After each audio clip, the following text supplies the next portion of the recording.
My name's Gina Perin, and as we were talking before, I'm actually from a farm in Pennsylvania. So I'm in a much different culture out here now in LA. I've been here 10 years, but it's really cool growing up there. I always tell people that I feel like I fell in love with fitness before I was born. Because my dad started lifting and got really serious about fitness from a pretty young age. And so by the time I was born, he was already competing in local bodybuilding competitions. And we had a large gym in our house. So from the time I could like walk, and I wanted to be in the gym all the time because I wanted to be near my dad. My dad's like my hero. So just the smells of a gym, the noises of the dumbbells, like when I walk into a gym, it just feels like home. And I credit that to my dad because I mean, it was home. I'd get upset if my mom, called me for dinner and I had to leave the gym, and I wanted to keep watching him work out with his friends too. So all the gym etiquette and just knowing your way around a gym, I feel like I had that nailed down before I hit kindergarten. So I give him a lot of credit for that. Um, and it was just cool growing up there because I got to be outdoors and do different things. Always some sort of movement or fitness was like in my life. And then of course I played sports all through school, ran all through my 20s. There was always fitness, there in the background. And then after going through a divorce pretty young, we were married for a short amount of time. I had met somebody new, fell in love, and he was huge into fitness, big gym in his house. So we were like that fit couple, it was something that we had very much in common, and we worked out together every day. Again, I think there was like a lot of comfortability being around him because he reminded me like a lot of my dad. And we had the same, we had the same fitness goals and nutrition goals. So that was really, really cool. And then it was Christmas Eve of 2010. And I was super excited because I was taking him for the first time to my parents' house, which was like a huge celebration. He had met them, but this was like the first Christmas Eve, like the first big holiday we were going to be spending together before getting married. And I had a younger brother, David, who didn't show up to the party. And my sisters were there, my brother-in-laws and nieces and nephews and all the things. And he didn't show up, didn't think much of it. Went home, did Christmas morning with my kids, and sent him a text like, "Hey, Merry Christmas." And he didn't respond. And I knew right away, like something was terribly wrong. So got my kids ready, took them to their dad's for the day, and called my father. I said, "Hey, I'm on my way to Russ's, my fiance." I said, "But I'm going to swing by David's house and check on him on the way." And he said, "Yeah, I'm actually on my way over there too to check on him." And so my dad and I met there at the same time, and we ended up finding him deceased. He had committed suicide, and he was 31 years old. I was 33 at the time. It was the most devastating blow, like not only to me, obviously to the entire family. And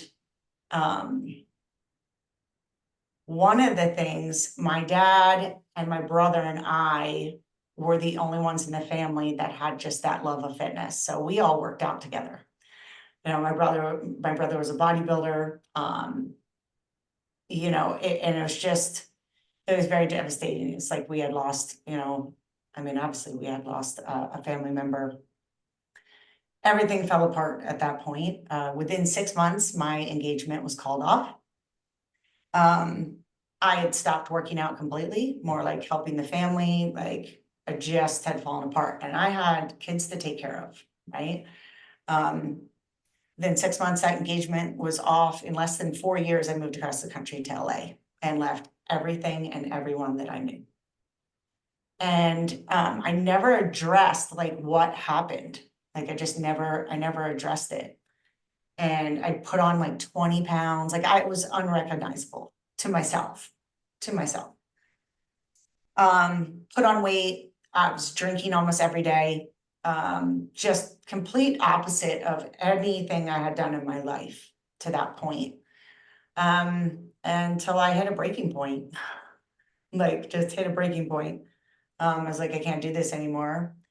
And across the street from my apartment in LA, a cycling studio had just opened.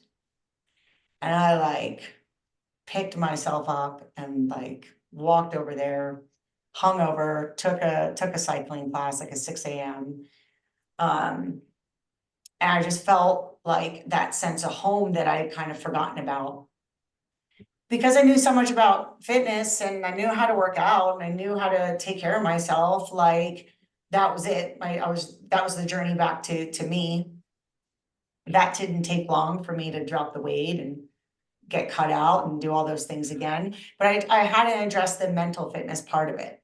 And I talk about that a lot. So that's why a lot of my coaching is not just the physical side, but that mental side. If you have things going on, those things have to work out for there to be a lot of unity. Before you know it, I was teaching there, and then I opened up an LA Fitness, and then I went to Equinox. So I was in the big gyms, which I love those big fluffy gyms too. But take me into the old school gyms with no steam rooms and fancy towels and just all that sweat you can smell. That's like my comfort zone. And then the pandemic hit and everything closed and I took my business online, and that's where I am today, basically in a nutshell. Oh, I had to address that mental part. I had to, when I went and saw somebody, when I started seeing a therapist and I did EMDR, it was like game changer. And then my body really started to change and come back to, like, that's when I realized the power of those two things together. That was a big eye opener for me. Are you a personal trainer, online fitness coach, or gym owner on the verge of burnout?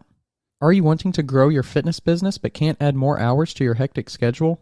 Introducing Trainer Revenue Multiplier, the premier wealth creation system for fitness professionals that helps you earn more and work less. Visit www.trainerrevenuemultiplier.com today to schedule your free business accelerator session. If you're serious about taking your business to the next level, schedule your call today. You mentioned that you felt like you were into fitness before you were born, and I think that that's actually an interesting concept because, I mean, just from everything that, what's it called when it's like the genetic stuff that can kind of be like turned on, right? That from habits that your parents do even before you're born, before any of that like takes place. Did you ever think about that, or did that just kind of roll into like that's life for me? It was totally just normal to me. I just assumed everybody lived like that. There's, a piece I left out. My mom, she wasn't into bodybuilding, but she was a cross country skier, super fit. Again, we were on a farm in the middle of nowhere, and my mom was a stay-at-home mom. They had 4 kids and not a ton of money. So and we didn't even have a microwave. I don't know if microwaves are out until I was like 10 or something. So I had, fresh, like I had to go out to the chicken coop and get the eggs for breakfast, right? And my dad and mom ate like really good protein. Obviously, he used bodybuilding. So for me, it's like I didn't even eat microwave meals until I was older or have any like processed foods. My mom made all of those homemade meals every day. So it was I feel very fortunate to have been raised in that environment because I don't have to try to come up with ways to like motivate myself to go to a gym. Where I see a lot of people and clients of mine, it's like a punishment. And you have to, negotiate with them. Hey, how about just 30 minutes? When I could be there like 2 hours and I'm like, oh crap, I've been here 2 hours. Like I got other things to do, because I could get caught up in that. And there is absolute hard science. They have actually found that your genes are marked certain genes are marked by your parents and even great grandparents, that is passed down. There's a great book if anyone is interested and I mean, it'll blow your mind. It didn't start with you. And I can give you that info to put up with the episode, but you read it and you're just like, whoa, so I'm like, that's why I believe it just was already in me before I was born. You mentioned that you almost have to convince people to go into the gym, or you have to convince people to be healthy. How do you how do you see that you do that from like a, I guess, going to what you're talking about, the mental side? Like, how do you try to slowly almost reprogram somebody to see those things not as negatives, I guess, in a basic sense, but more as positives and more as things that can not just be beneficial for the end result, because I think anybody can see it as that. Like, I know that if I eat this instead of this, then I'm going to be healthier. I know if I go work out instead of sit on the couch, I'm going to be healthier. But really, from the whole, I'm actually going to enjoy this process if I look at this another way. Yeah. Well, when I work with somebody one-on-one, I point out like, how do you feel now that you're down a little bit of weight or that you're sleeping better at night and, in a routine and starting to feel better about yourself? How does that make you feel? And then point out, how does that make you act towards like your spouse or your partner? It's, how can I say this? There are so many benefits and it spreads out way past you by you taking care of yourself first. And I feel like anybody who would say not, or that it's selfish, clearly isn't doing those things. Right? They're not bettering their lives. I make everyone around me better for me taking care of myself. I'm a better person. I treat people better when I feel good about myself. There were times in my life where during that period, where I felt so miserable and so down inside that I would be on that negativity train, not with fitness, but like, oh, that person's doing that. I was just miserable to be around. I was miserable to be around because I was miserable. So nobody can convince me that, working out, eating healthy, taking care of your sleep, taking care of you is not beneficial to everybody around you. So it's in terms of like the clients and convincing them of that, usually, and this is in most cases, at some time in their life, oh, this is when I was really fit and I was 20 pounds lighter. Well, how did you feel? How was that time in your life? Like, how were your relationships? And it's something they maybe didn't think about, and then they have to think about that and go, so it was pretty darn good. Like, I felt really good and now I feel really bad. And so I'm putting that out into the world. How you feel is how you're putting your energy out into the world. People around me can tell if I'm in a bad mood, even if I'm smiling, like what's wrong, because that energy comes through. And so if you want to be better for the people around you, not just for yourself, take steps to do that. I'm not saying you have to go to a gym every day and work out for 2 hours a day. It's in the small habits. It's fixing like one habit at a time and then stacking those habits like James Clear talks about, like habit stacking. And then they start to compound over time. And within a year, you can be a totally different person.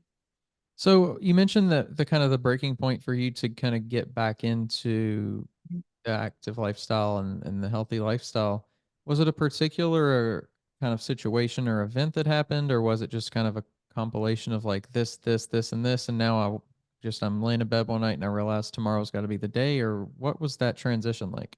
Yeah, I wish I was laying in bed. I was actually woke up, passed out on my apartment floor, and was like, is this what you're gonna do? Are you gonna drink yourself to death? Are you gonna let your parents go through another child dying? This isn't you. Like it scared me. It scared me. Was like, okay, I've come so far. Like the frog that doesn't know is in a boiling water as the water temperature is rising. That was me over like a 4-year period. I didn't realize how far down that I was really going down a negative path. And I didn't remember how I ended up on the floor. I was by myself and my little dog was there and I was like, what the hell? So it's just, I think it just got to a point where, yeah, fear. It was fear. Are you a personal trainer who wants to scale and grow your business online? Have you been coaching online for years, yet don't know how to incorporate online into your current business model? Introducing Trainer Revenue Multiplier, the premier wealth creation system for fitness professionals that helps you earn more and work less. Visit www.trainerrevenuemultiplier.com today to schedule your free business accelerator session. If you're serious about taking your business to the next level, schedule your call today. The Weight Room Podcast is thrilled to announce our new sponsor, Prime Science. They're leaders in harnessing scientific research to revolutionize your fitness journey. With a firm foundation in the latest health sciences, Prime Science offers innovative products to help you achieve and surpass your fitness and health goals. These tools are more than just accessories. They're the result of rigorous scientific research aimed at optimizing your health. Dive deeper into how you can transform your approach to fitness at primescience.co.uk. Trust me, with Prime Science, you're in scientifically sound hands.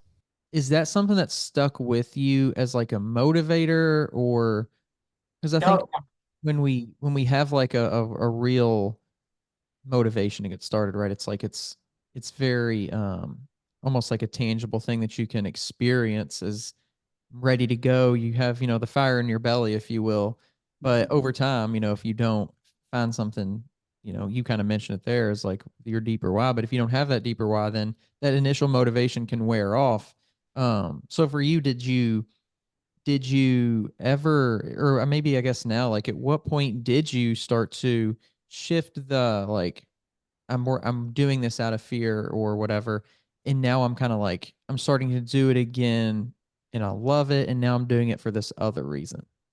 Probably took, from that day, I don't know, 4 or 6 weeks to start like really feeling like, oh my gosh, I forgot how in love I am with the whole process of taking care of yourself. The first few weeks were rough, like really rough. But probably a good 12 weeks before, my body was at a place where I was now like happy, again with that. And then, that owner of that gym, that cycling gym in TRX was like pulled me up on stage and was like, somebody didn't show up, like you can teach, you can do it. I was like, I think I said 3 words. It was probably the most painful class, for the people there, but hopefully they forgot about it. So I made sure he got me certified like immediately, and then TRX certified because it was like split, it was a split gym. And after that first initial bad class, I absolutely loved being up there and teaching. And I was like, oh, because I hadn't really like taught before. It was always just, just me. And then, then got my personal training. My confidence had changed around that. And again, it was just like, it brought me back to like the original days. And because physically I was already feeling like way better. I'm already like in really good shape.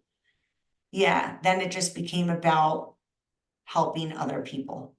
That became my big why. Like there are other people I know that are struggling and still will walk into a gym and still are trying every day to take care of themselves. So, yeah, I guess it changed over. Did that answer the question? I was just thinking, you made me think about that timeline, like what happened during that time. And I just happened to get so lucky, that gym was there. And then, I guess somebody had come to the class and they were looking for instructors because LA Fitness was opening up down the road. And it just led me to one opportunity after another. The right people were put in front of me. And I feel like that that's how it goes. That's how the universe goes. If you're open to accepting it and going with it. So it's been really great. So what made you actually want to keep going though? Like after you have that class to where you feel like, oh man, I really just kind of got pushed into the situation almost and it didn't go probably like as an A plus. What made you be like, all right, that's something that I want to do again versus I'm never going back there again. I will find Oh, somewhere else to go. Like why, like what in your brain did you feel like that doing it again was the right thing to do? Or did somebody like mention, hey, let's, do this again. It'll get better. Like, what was that? heck, yes, I wanted to do it again. I am type A. I am super competitive. Back to the sports days and my father's competitive spirit, my mother's competitive spirit. I was like, no, I'm gonna do this and I'm gonna be the best. So I just, and it didn't take me long.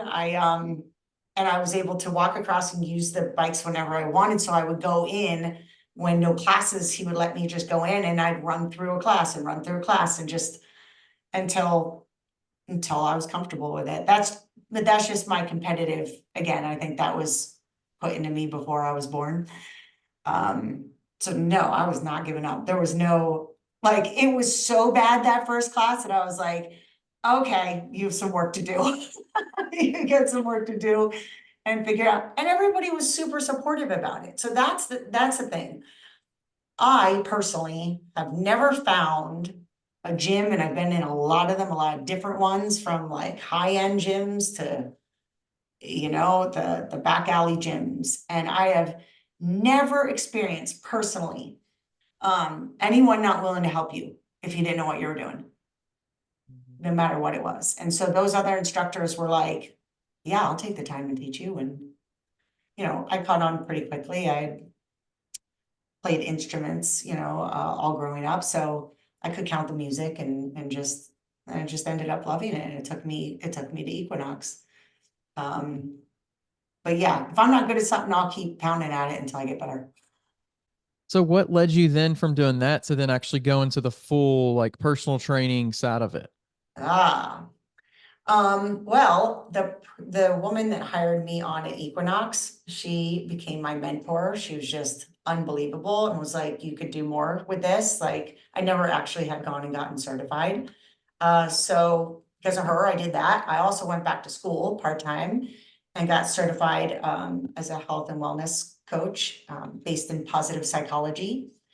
So at that time I was going through therapy, like EMDR and all that, taking care of, what I hadn't resolved, like with my brother. And I just had this like burning desire to help more, just to help more people. And that's, because I would get women to come up to me in the gym and be like, what do you do with this? And how do you eat? And how do you, those type of things. So I feel like it was leading me down that path. Um, and I started doing like one-on-ones at my house during the pandemic. Um, so things shifted, but they shifted, I think, in a really good way. I like the one-on-ones as I was used to teaching really big classes. So I was teaching running classes at Equinox and also the cycling classes. So it was kind of cool to have that one-on-one and, kind of like my hairdresser. You get to talk and you get to know each other like really well and other things that are going on. I liked that aspect of it. What is the mental shift that you see that takes somebody from like, okay, I'm starting this, I'm initially motivated to, all right, I've been doing it for a few weeks now. I'm a little less motivated, but I'm still going. And then maybe they reach the point where it's like they might miss a class here and there, but then they maybe staying with it, but then they get back on it. And then most people at that after that point they kind of like fall out. But what do you see as like the common thread of the mentality between the people that do fall out and the people that like notice that they're falling out that kind of make it back and get back in it? There's always going to be people that fall out. I'd say the people that find that the gyms are more of a community, and when they interact with other people that are there and end up having like that support system, they're more likely to stay on. So for me, it's like when they find a community. you know, and maybe not let the group down if you're doing like a group fitness or something. People make friends there, people find their spouses there, they find new partners there. So I guess I could say if you go into it with an open mind, like you're not alone, be open to making friends there, be opening to ask questions if you don't know something, somebody that's near you. And really participating with the other people there, not just within yourself, you're more likely to stick around. I've done that in every gym I've been in. So it doesn't matter where I move, like I said, like it doesn't, I can move 3,000 miles away or, you know, somewhere, wherever. Walk into a gym, make community, get to know people. Now, if you're really shy in like small groups, I get that too. There are plenty of those too. There are meetups in parks with like just single moms. Like you can find people if you're comfortable with just staying like in a certain group, or like a smaller group setting, you go on meetups. They're everywhere. Or Facebook has those groups everywhere. And that's how you build your community. You find your tribe. I talk about finding your tribe a lot. Because look, I do work with a lot of people. They're like, if you make me walk into the gym, like this isn't gonna work. And it's like, no problem. Here's what you're gonna do at home. Here's these great workouts. It just depends on the person's comfortability factor. And if you are honest with yourself about what that is, start there. Just start wherever that is. Because if you are like scared to death of a gym and you're introverted, and I was like, I need you to walk into Equinox where everybody's like super fit and like takes everything really seriously, like you're gonna turn around and walk out. Like you're gonna be super uncomfortable. And then you're gonna have that in your head. See, I hate the gyms. This is why I hate the gyms. There are so many different avenues where you can go to exercise, especially today, especially because of what happened in the last few years, that there's no excuse not to find that. The Weight Room Podcast is proud to be partnered with Prime Science, our new sponsor and a trailblazer in health technology. Prime Science is dedicated to pushing the boundaries of what's possible in health and fitness through extensive research and scientific validation. Their products are a testament to their commitment to safe, scientifically backed health optimization. To learn more about how Prime Science is redefining fitness with valid science, visit primescience.co.uk. Join us in embracing a future where fitness meets rigorous scientific practice with Prime Science. This podcast is sponsored by Smoking Gun Coffee, a veteran-owned coffee company that strives to give back to those in need. Don't forget to use code TWR10 for a 10% discount at checkout. So for you, you know, because you have that like psychology background and experience and stuff like that, I mean, what do you feel like you kind of bring a little bit different to the table? Well, I'm huge into journaling. I ask like specific questions. It's always eye-opening for the client, like, oh, they didn't think about certain things. It is mental first, I would say, for sure. Again, really getting to know what you're comfortable with, what is your end goal, you know, and work backwards from that. I want to lose 50 pounds and I want to eat better. Okay, great. But so we're gonna work backwards from where are you now? Have you ever been there before? Did you ever experience that? Being realistic on timeline, but really knowing their why and their environment. That's the other thing I'll go over, like, is, you know, what's your environment look like? Do you live with somebody who absolutely wants no part of getting healthier and your house is filled with junk food? Are you taking care of 5 kids? What's your schedule? Do you have a desk job 8 hours a day? So there's a lot of factors that go into that. And when we kind of break down all of those, what would be realistic? Where do we start, you know, with those small habits? And what is your reasoning for wanting to get there? What do you feel like is a common kind of theme in regards to what makes people take that at least initial step to start the journey, if you will? Yeah, that's changed over the years currently because I'm in my upper 40s. I get a lot of women that are now like, you know, around my age, definitely over 40, struggling with hormone issues and I'm not a hormone specialist, but I point them in the direction of where they need to go. Like, what are you doing? How are you not, gaining a bunch of weight, like during this time in your life? And they're usually doing all the wrong things, the obvious stuff. Well, obvious to maybe like our industry, right? But not obvious to the general person. So now it's a lot of, women going through change, have gained weight, and they think they're doing everything exactly like they were before, and it's, they're just not feeling good about themselves. So I just think that's, part of where I am in terms of my age. So I'm starting to attract that clientele. I'm not gonna get, I don't usually get the 20-some-year-old moms. I'm not gonna attract that type of client, and that's okay. It's good because I can speak to like what they're going through because I'm going through the same thing. Mhm. Well, I think does it make it almost like because of how you do it more from like a mental perspective first that somebody with more like life experience can grasp onto that like easier? Yeah, absolutely. Um, I've been through a divorce, been through a tough breakup, experienced a tragedy within my family, fell off my fitness wagon, got back on, going through hormonal changes. Like, I can pretty much speak to to everything. And so I think there's it's comfortable for people to come to me that have experienced those same things or going through them. It's finding your tribe. It's finding who you're comfortable with.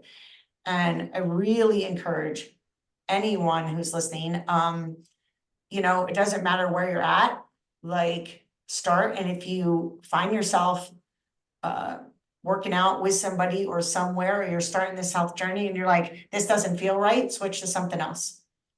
Switch to something else. Just don't give up, but you'll find where you're super comfortable. And when you find where you're comfortable, you're going to stick with it, or you're going to have a better chance of sticking with it. Just like I said, the some people that are like, don't ever make me go in a gym. I'm not gonna force them to go in a gym. That client's gone and they'll quit and that's it. And then so it's just about being supportive, supportive of where they're at right in the moment, and not pushing my stuff onto them, and it's that constant positive reinforcement. I find that works the best. Yeah, I think that's a hard thing to do as a fitness, especially because like as any professional, I think when you know more than someone else, you want to kind of like you want them to be doing the right things. Yeah. But especially I think it goes a little deeper in health and fitness because it's like you, especially as a professional, when someone comes to you, you don't just want them to do the right things to be doing them, but you want them to be doing the right things so they can like be healthier, be happier, live longer, have a better quality of life, like live the life that they want to live. And like if you can somehow convince them to do all these things, and sometimes like and many times probably that can be overwhelming, but it's so easy for us to be like, just, if you just do this, and this, and the workout, and the diet, and the sleep, and the hydration, and you get the steps, and you go out in the sun, and then you do this, and then you eat this, and sure you do that too. And oh, we don't forget to like get this specific, mattress, and then this is the best supplement, and then all of a sudden like this person is so overwhelmed, but you don't really mean it from like you don't want to overwhelm somebody, but sometimes it's hard to just be like, sometimes not that you want it more, but like you want to see them succeed. And so when you do, I think it's like, all right, let's slow it down and make this a sustainable, successful journey, even though you want to be like, here's the 50 things you can do to get there, but just starting at like a base level. Yeah, so when I was starting out, it's so funny that you're saying this. It's so good. That was me. Oh, just do this, and that, do all these things. And it's like, and they'd be gone. And that was it. So now it's very important that my number one thing is just meet the client where they're at. And I remind myself of that every time. Meet them where they're at right now. If they don't work out at all, hey, can you give me 10 minutes? Can we just do 10 minutes today? It's just 10 minutes. Oh yeah, I mean, anybody can do anything for 10 minutes. You know, if that's where they are, if they're at zero. But yeah, I had to learn that. I had to learn that, and I find there's much more success in that.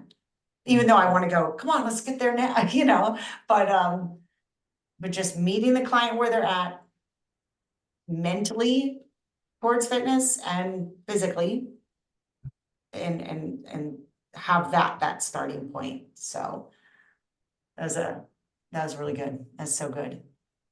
Do you find that you ever go like, all right, I know that probably doing this first is typically going to be the best thing, like focusing on someone's diet in a specific way, in a, probably a very simple way, is going to be the best typically, but I know that this person is really interested in this other thing that maybe is a little bit more like niche within the health and fitness space, but that's what they're interested in. So we're going to start them in an alley that may not lead to as dramatic as, of results as this other thing, but at least it will get them into it, and it will get them like going down the right path. And then once they feel like they're interested, once they maybe see some results or something, then we start to go down what you may consider like your more like mainstream route of doing things, if that makes sense. I usually start with the food. They'll track, 5 to 7 days of not changing anything, and I can see it, where they have to put everything they're eating and drinking in there. And it's really cool because it's a lot of times it's just eye-opening for themselves, like, oh, I hardly eat. And they think they're hardly eating, and here it's like nothing but sugar diet and and starting off the day like that and crashing and going. So it depends. It's super individualized. If they come at me and say, I really want to try, HIIT workouts and stuff, great, I'll give you HIIT workouts. We're also going to look at other things to try to tie everything in together. Everyone's different, every single person. For your own personal goal, or I guess maybe like what you want to achieve within this industry and within the portion of humanity that you get to kind of leave your mark on. This podcast is sponsored by Smoking Gun Coffee, a veteran-owned coffee company that strives to give back to those in need. Don't forget to use code TWR10 for a 10% discount at checkout. What would that message or what would that change be that you want to instill within people's health and fitness, like as kind of like a lifetime goal? I want to make it simple for them. Making it simple, no matter where you're at, no matter how old you are. You can always start somewhere, and my goal is to make it very simple for people and very accessible to anyone in the world. That's why all of my stuff is, online, and I'm super excited. I have we have something launching in the fall, which will be really great to have all of that in there. So I'm working on that, but just to build like a community for people and to make it simple. I appreciate you coming on and sharing a little bit about yourself tonight. Thank you. And thank you for having me. I really appreciate it. Absolutely. If you want to share anything before we head out, any socials or website or anything like that, feel free. Yeah, they can find me ginaperin.com. And I have an awesome sugar-free toolkit that is out. That'll pop up when you get on the website. If you want to learn how to go sugar-free, even if it's for a little while, all that's in there and it's free. And then you'll be on my weekly newsletter where there's tons of information in there. And if you're on the newsletter, you'll get the announcement first in the fall. So that'll all be there. But yeah, just ginaperin.com. If you're tired of searching for a coach or trainer, somebody who knows what they're talking about and has experience, make sure you go check out the new Coach's Corner on weightroompodcast.com. You can find quality, qualified coaches to help you achieve your goals, whether that's in bodybuilding or just general fitness. Stop wasting time and start achieving your goals today. The link to the Coach's Corner is down in the description below.